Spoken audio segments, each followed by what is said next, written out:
How can a game act as a bridge across time? Well, I'm Dr. Waters, this is Game Design Wit, and today we're going to embark on a journey spanning over 30,000 years. If you're confused about what a bridge across time means, let's take a sidestep from talking about games and focus on other forms of art. Don't worry, we're going to come back full circle about games. That said, let's talk about this 14th century painting by Giotto di Bondone. It depicts Saint Francis, a religious figure in the Christian theology, preaching to various birds. Now, as you gaze into this painting, try not just to look at what you see at a surface level. Try instead to listen to what the painter was trying to say. If you gaze long enough, you might begin to hear Giotto's voice. I like to devote almost 7/8 of the canvas to the birds, because even the space above the birds is important. It depicts no obstacle between them and the heavens. I want the birds and the tree to lean towards St. Francis, displaying how nature listens to the Word of God. I want a background as yellow as it can be everywhere, without any shade or shadow to remind us of God's omnipresence. I want the painting to evoke a sense of calmness, of serenity, through its simplicity. Lastly, I will have a man sitting next to St. Francis. I want to display how content he is for just being there.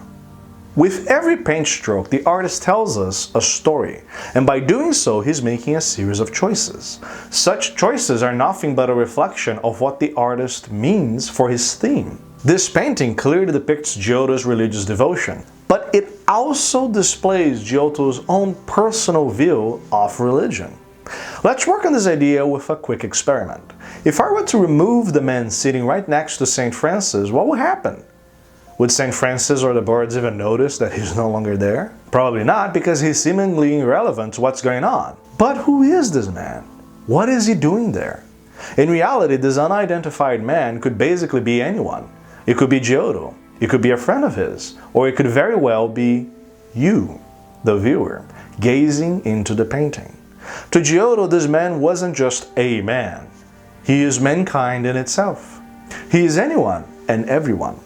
This painting tells us that to Giotto, he saw God as the director, while man was the audience to his play. It seems through his painting that Giotto believed man wasn't an agent of change, but merely just lucky to be there at the right time and at the right location. Now let's fast forward 200 years and ask another Italian painter about his religious views, and you would get this.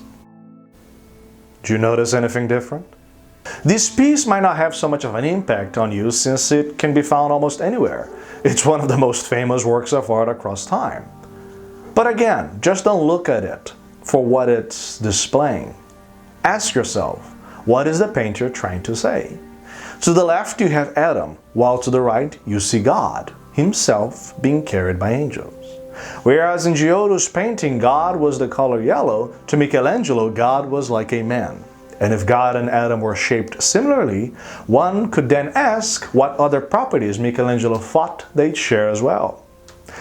Look at their body language. Notice that it's God who's the one stretching out the furthest, whereas Adam's leans back comfortably.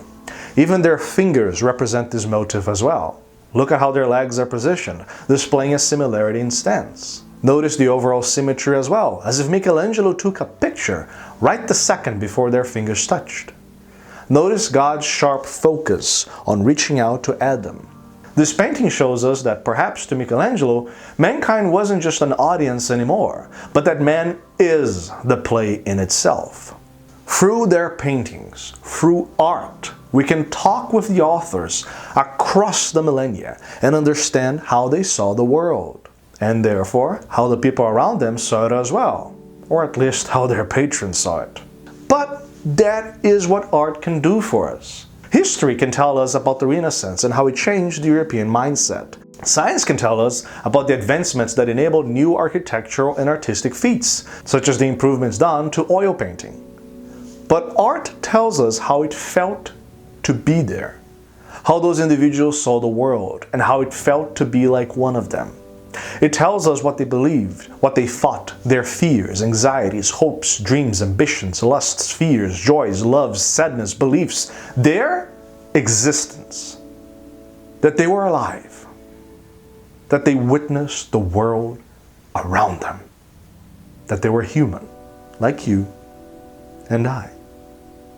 Art is the bridge across time that allows us to communicate with each other, across centuries, across borders, across language, to express that with which we never seem to find the right words, but that we all know we share. And this isn't a recent phenomenon by any means. There's a cave in southern France which contains the oldest human paintings known to man. Some of them are over 32,000 years old. Now, if you look at it for what it just is, you just see a bunch of animals in a cave. But once again, ask yourself, what were they trying to say? These animals represented the artist's awe for nature. They represented sustenance, what the artist coveted, what they desired, what they respected. This is the world as he or she knew it. But even though the world has changed, and we may no longer chase or revere animals like our ancestors did, our core characteristics as human beings haven't changed much at all. So, what does all of this have to do with games? Well, it's quite simple. If games are works of art, then they themselves can also be bridges into the past. Next time you play a game of backgammon, remember that it's a distant offspring of a game called senet, which the ancient Egyptians played about 5,000 years ago. Senet pits two players against each other, racing to the finish line. In the game you can also do special moves that halt your opponent's movements. Kinda like Mario Kart. You know that friend of yours that rage quit Mario Kart after losing a game and was a total downer for everybody? Odds are, thousands of years ago, somewhere along the Nile, the exact same thing happened over a table of senet.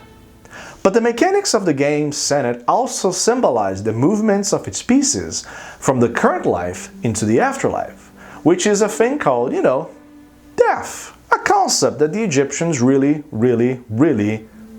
cared about. Now let's take a look at another game called Chaturanga, a 2,000-year-old board game from India. Players use dice to move military units such as cavalry, boats, and elephants, themselves a cultural manifestation of Indian life back then. The game was so popular in those days that Indian law banned it because some people became compulsive gamblers. A problem that since then has never occurred anywhere else in no other game ever. To circumvent the gambling laws, designers got rid of the dice rolls, and as the game's popularity grew, it spread across India into the Middle East, eventually finding itself in Europe. As each civilization adopted the game, they added their own rules which mimicked their own culture. As a consequence, later variations of the game edited and created pieces as well as expanded on the movement rules. Nowadays, you may know Chaturanga as the great-great-grandfather of chess. The idea of a cultural adaptation of a game's rules and aesthetics to better suit a local audience is what I call as a ludological bridge. If you study the history of games, you see that everywhere. From elephants turning into bishops to Norse mythology turning into civil rights commentary. As we cross over these bridges, we're able to culturally understand what changed as well as what hasn't. Nowadays, we also have games about commerce, the quirkiness of friendship, and even diplomacy. But it seems we've always had games about war.